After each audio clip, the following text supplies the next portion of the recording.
Welcome back and thanks for staying with us. Well, South Africa is going through tough economic times, much like Argentina and other emerging markets.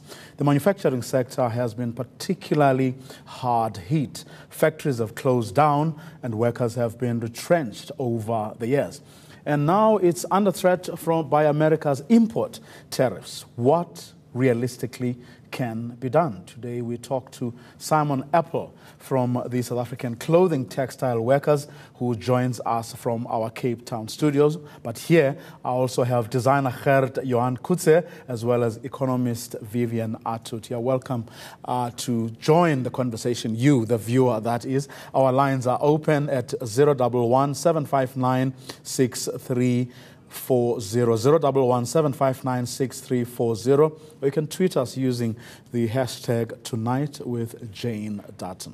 Now, the Department of Trade and Industry was also meant to join us, but an emergency came up. Good evening to all three of you, and thanks very much for joining us. Vivian, if I may just start with you. I was listening and watching earlier my colleague, Jane Dutton, speaking to the former finance minister of Argentina about the pitfalls that we need to avoid if we want to, we need to sort of look out for if we want to avoid the sort of problems that are currently plaguing countries like Argentina. From where you sit, when you look at the South African textile industry, what do you think is fundamentally wrong and that has led to the job losses that I was talking about?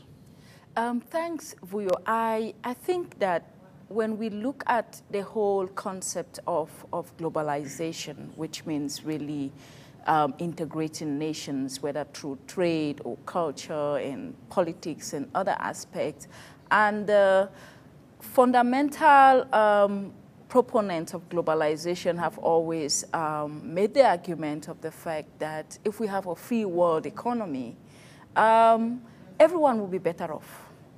And I think the recent history that we have seen in Argentina, as you've just mentioned, in South Africa, reveals the fact that globalization in itself cannot be taken by any country just blanketly. A country needs to be able to know that to play and win in the global village depends on what are you offering the global market. If you are offering the global market domestic workers, for example, you can be sure to earn domestic workers' salary, and that will determine where your economy will be. And if you open your borders to products that kill your own industry, surely you are set up for failure in the global market. And the whole argument that in globalization, everyone becomes better off and there are more jobs, wages increase across the globe and all that is an argument that needs to be interrogated. Because in globalization, there are winners and there are losers. They are winners if we are all playing on the same playing field. If our economies are at the same level of development and we are trading in things that give us equal value. Remember, it's not about quality, it's not about quantity. It's about the value you get from the market in terms of rands and US dollars and whatever you get in currency and exchange of whatever goods and products. And in the typical case of South Africa, we have seen misguided trade policies specifically that impact certain industries more harmfully and leads other industries in other countries to benefit. Because if you look at the whole issue of colonization, it started with saying, hey, colonies don't manufacture. Give us the raw materials and we will process them and sell them back to you. And this was kind of leaving you to depend on that agrarian economy while other economies advance. So we have seen that kind of thing, that kind of principle being implemented in globalization in certain aspects. Globalization in itself, it's not bad, but if countries don't look at what is it we are selling on the global market, then they are doomed for failure. Simon, I see you nodding throughout, Vivian's input. Yes, Vuyo. I feel like I'm back home in a trade union meeting. Look, I think Vivian's sentiments are things we would very much agree with. When you dismantle trade measures, when you dismantle tariffs, when you dismantle duties, and you expect that this magic thing called the free market and globalization will lead to the betterment of all peoples at their own sort of game, to their own capacity, I think you see what we've seen in South Africa in the clothing and textile industry, in which we've witnessed over 160,000 jobs being lost. And you know, Vivian makes the insight about incorrect policy can have these damaging effects, but by the same token, smart policy, policies which are designed to grow industry, to stimulate industry, to protect jobs, to grow jobs, those are precisely the kinds of things that you need. And in our context in South Africa, you know, we've over the last 10 years or so, since 2009, had the introduction of a reorganized, reconfigured economic cluster, which took fairly bold decisions on what we call industrial policy, using policy as an instrument to build industry, to build jobs, to create competitiveness, etc. And you know, so if we look at the clothing, textile, footwear, and leather industry today, over the last 12 months, using the latest stats data, up to June this year, for 12 months between last June and this June, we lost roughly 2,500 jobs in the industry. But that's sort of consistent with what happened the year before, and that's dramatically different from what was happening in the mid-2000s, when the laissez-faire game was happening, when the globalization story was, you know, so sexy, and when we were losing in South Africa around 15,000 jobs a year. Now that was about 10% of our total employment at the time, and we're now losing around sort of 3% of our total employment. It tells you something is better, and as I say, that's the introduction of smart industrial policy, the intervention of the state, the financing of new machinery, but it also tells us that jobs are still being lost, around 2,500 at the moment, and that the recipe, the cake that we need to bake, the recipe that we're trying to put together, it needs some amendments, it needs some new ingredients. We need to rejig it and make it stronger. Okay. Now, Gert-Johan, what both Vivian and Simon have,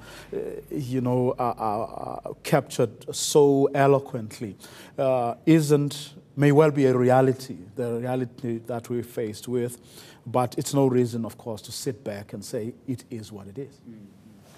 So for me, it's very important to be adaptable. It's not ideal, the situation that we're in, but you have to kind of make a plan. I think what would really help a lot is if the government, and I always say this, stops sending designers around the world to go and showcase and waste money on parties and events, and really not even necessarily invest the money into education, but into mentorship programs, and investing it into machinery like they are luckily doing now, and hopefully a designer on my level will I'm in the process of seeing the benefits, so it's a myth at this stage, but I'll speak to me in 6 months' time to see if actually those grants to be able to produce things in our own country does come to light.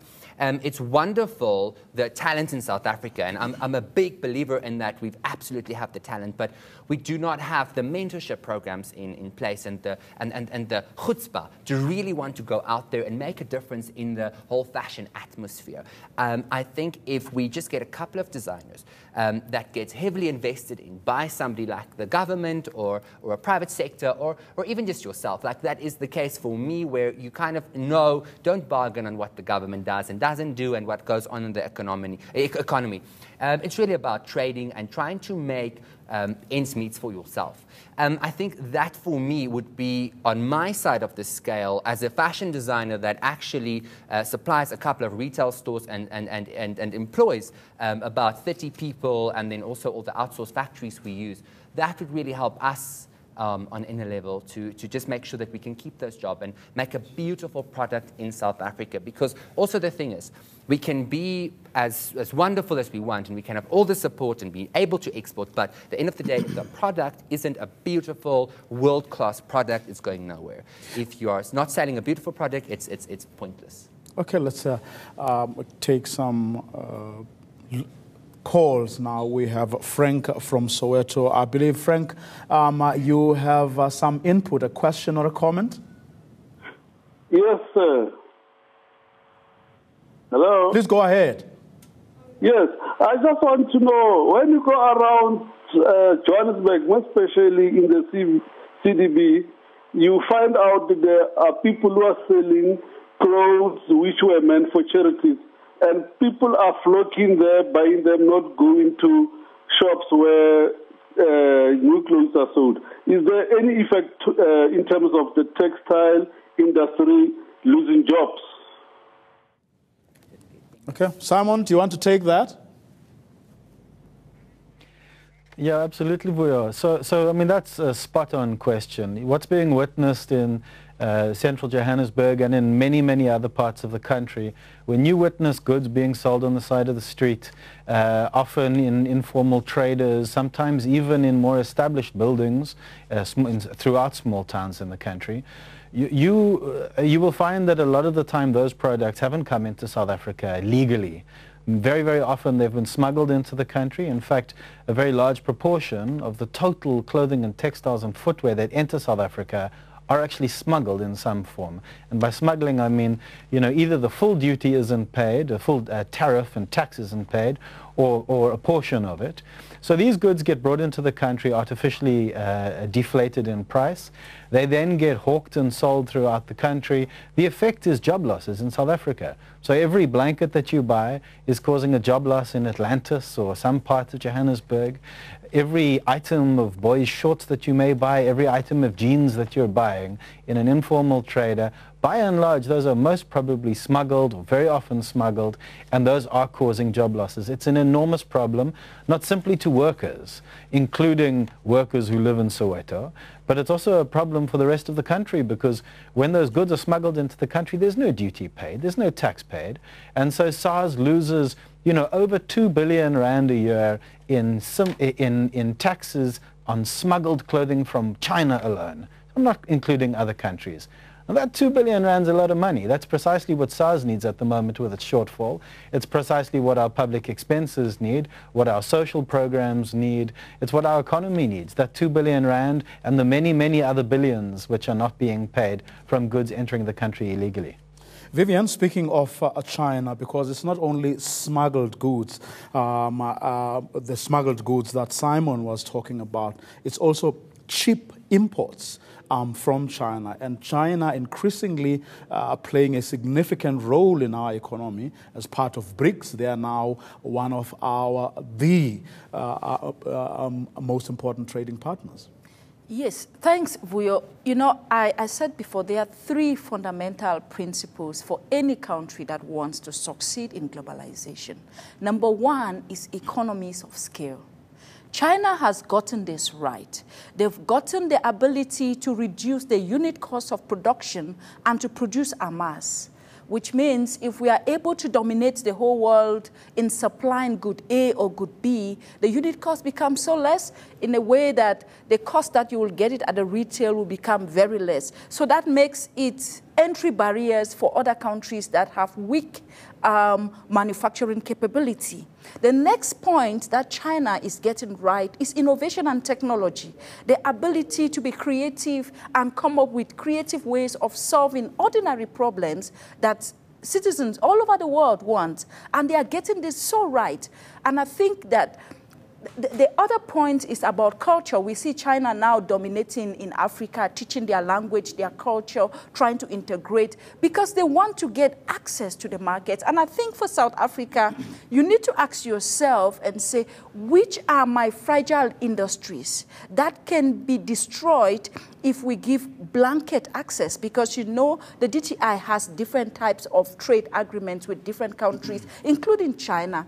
Can we look at industry-specific agreements and see how are these impacting, and speak to people like the unions and other citizens and say, how are these impacting you? How do we better redress them? Because you need to know that you have to trade in the interest of your country first, not just in the interest of globalization. In fact, the Argentinian former finance minister speaking to Jane earlier was talking about how the world, the United States in America, tells us about the free market, yet they are the most protectionist country in the world. But I want you, Gert-Johan, to perhaps go back to a point that Vivian was mentioned or was talking about a little earlier on about innovation and about creativity. Are we, when we look at what we've got, and from what you know from your peers and from what you're seeing our local stores selling, stocking up, and how they source their goods, is that creativity there? Is that innovation there? See, there's definitely creativity in this country. I mean, there is so much creativity here, and South Africa and Africa as a whole is a market and a trend that hasn't really been tapped into so much. So there's definitely a lot of growth for it. Where I think the solution lies is with collaboration. I think if we can collaborate with the DTI, and they should talk to me, Edgar's, Woolworths, all those people that's importing fabrics. And I think it should be easier for us to get fabrics imported, because locally there aren't really a big selection of fabrics. And what happens was that me, you, and all the other designers end up choosing fabrics from the same pool of limited fabric that gets imported, and then that dilutes the product, because most of the fabrics that are imported is already very mass-produced fabric. So we need to be able to get to more exclusive fabrics, more individual fabrics that's more for each and every brand, and then that should have almost a different tax on it, or an easier way to import it. I mean, we import fabrics all the time because you don't get great fabrics in South Africa. And how many times it is such a big hassle, and in the end of the day, the production is late, and then the client is unhappy. So things like that is really crippling designers. And if you're talking about jobs being lost in the CMT industry, I know of about 5 of my close designer friends that were all very big, fabulous, famous designers that has closed down in the last 2 years. If you think I'm employing 30 people, imagine each of them were probably also employing 30 people. So how many jobs are that lost? Never mind all the outsourcing we do to CMT factories all around the country. So I think it's really to do with we can't compete. Because we all kind of have the same pool of fabric. So you need to really plan so far ahead and really know your trends and really know what your market is and who you are as a designer to be able to flourish in this market. I'm going to ask Simon to come in on the imports, and in particular the great fabrics that you're saying we need if we have to be competitive. But before we do that, we have Obet on the line from Mabopane. Obet? Yes, Vuyo. Yes. Your question, comment? My comment is I'm directly involved into the textile industry. All the political parties, all the labor movement, someone also included, if they buy the promotional material made in South Africa, we are well off. Look, Coetzee, if we know how much they spent in their conference last week, most of their staff are imported. And now I'm talking Coetzee, the mother body of most of the labor unions. Simon Eppel knows me. He knows what I'm talking about. Thank you very much, Vuyo. Thanks very much. Well, Simon, you know what Obet is talking about. And I remember a couple of Coetzee conferences ago, the workers threw away the caps and the T-shirts because they discovered at conference that they were not manufactured by SACTU workers or anybody in this country, but they came directly from China. Vuyo, you're right. Let me first, I don't know if you can see in your screen, but I'm wearing a proudly made in South Africa Union T-shirt, which is the only kind of T-shirt that SACTU, the Clothing and Textile Workers Union, wears. It's what our members wear, it's what we produce. So these are proudly made in South Africa. Obed is right. I mean, he's noticed a trend. Vuyo, you're right too. There have been instances where there are problems, you know, and to the extent that there may have been problems recently in the Coetzee Congress, I think you'll discover that that was the fault of the factory who was asked to supply South African-made products, and then, despite giving a commitment to do so, went and provided Chinese products. That is, as I say, despite a firm commitment from their side to Coetzee that those would be made locally in South Africa, which I think sort of, complexifies the problem. There was certainly a concerted effort from Coetzee to try to do the right thing, and there was a little double-blind switch at the end there by the supplier, which unfortunately was not what was requested and committed to. But Vuyo, on your question of the imports, particularly around textiles, you're absolutely right. There is a challenge. Over the years, the local capacity for textiles have been diminished drastically. It means that there are far fewer fabrics available locally than there once were.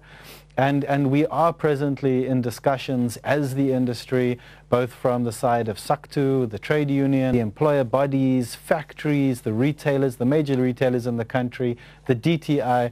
We're all talking about what we can do and whether or not there are ways to accommodate fabrics which are not made in South Africa. If you just give me a second, Gert-Johan spoke to the fact that we have a lot of creativity and we need collaboration. And I want to just endorse that from our side as the trade union. Creativity is key, and often we see too little of it. It's funny, people blame the state a lot, and government can do more. We wanted to do more. We believe very strongly in a developmental state, a capable state, a state that acts on behalf of its citizens very strongly. But interestingly, we often see, even from the side of business, a lack of creativity. There is a dance in commerce, in the world of business. You've got to move with the trends. You've got to anticipate the movements. If you do it badly, it ends up being a very ugly dance and your partner leaves you and it comes crumbling to the floor. If you do it well, you end up pulling off quite a sophisticated salsa. And we need more of that. We need more sure-footed people in our industry. We need more people to move with the trends. We're a trade union that does that. We stepped in very unusually, very creatively. We bought and saved the largest clothing factory in the country. We grew it by 1,000 jobs when other factories were shedding jobs. We indirectly support, that's 5,000 dependents, workers and their members. We're going to grow by another 100 people in the next year or so in a factory in the Eastern Cape. We need more collaboration. We need more creativity. Simon, thanks very much. Quick closing comment from you, Vivian, just what we need to do right now to reverse the trend that we've been seeing over the past few years especially. Number one is government needs to ask, what is South Africa's capability? What can we put all our resources to develop the most competitive advantage in the global market? Because globalization is here to stay. It's not going to go away, but countries need to be strategic in how we approach the global market. Number two, how do we protect industries that needs to be protected? Because make no mistake, the US and all other countries in the world protect critical industries. We've seen that. Gert-Johan? So for me, I think it's all about the private sector. I think people should not really put all their eggs in the government basket. For instance, myself, I've been giving away a bursary for the last 8 years, actually 2 bursaries a year. And it just takes a little effort from me every year to just get funding for that bursary. And Vuma, there you go with 2 students, 2 beautifully well-qualified students that's pushed into the market. And I love what he was saying about really developing talent. And I don't think you should invest in everybody and let everybody be a designer. I think you should really pick a couple that shows real promise and then send them to the relevant places to go for internships and go for mentorships so that they can get polished to the absolute T and become the future leaders of the industry. Special thanks to all 3 of you, Simon Eppel from the South African Clothing and Textile Workers Union, Gert-Johan Coetzee, who is a renowned designer, as well as Vivian Atud, an economist at Atud and Associates. And that's our show for tonight. News is next.